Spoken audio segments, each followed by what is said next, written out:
Bilang bahagi ng National Peace Consciousness Month, ginunita ngayong araw ang tinaguriang peacemakers o yung mga nagsulong ng kapayapaan sa bansa. Yan ang ulat ni Joshua Garcia.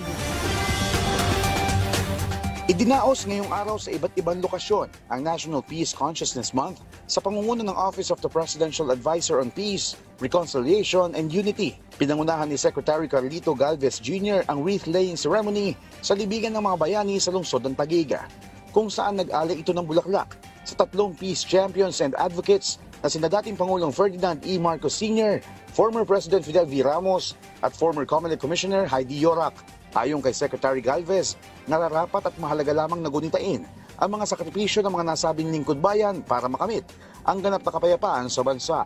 So yun ang commemoration natin na yun is really it will give us continuous inspiration sa PAPRU as peacemakers. Nakita natin yung kanilang life as peacemaker. It is very enduring.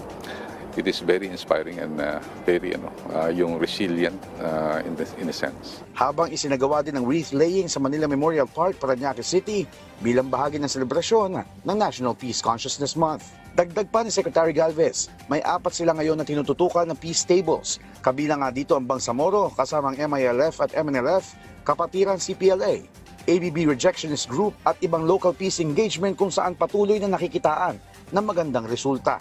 Yung mga rebel returnees natin, yung ating mga friends rescued from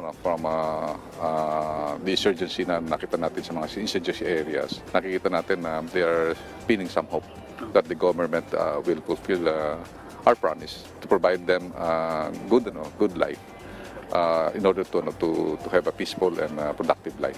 Samantala, ang taunang pagdiriwang ay alinsunod sa Proclamation No. 675 na inilabas noong 2004 na naglalayong itanim ang higit na kamalayan at pag-unawa sa pagtataguyod ng kultura ng kapayapaan sa buong bansa. Joshua Garcia, para sa Bayan.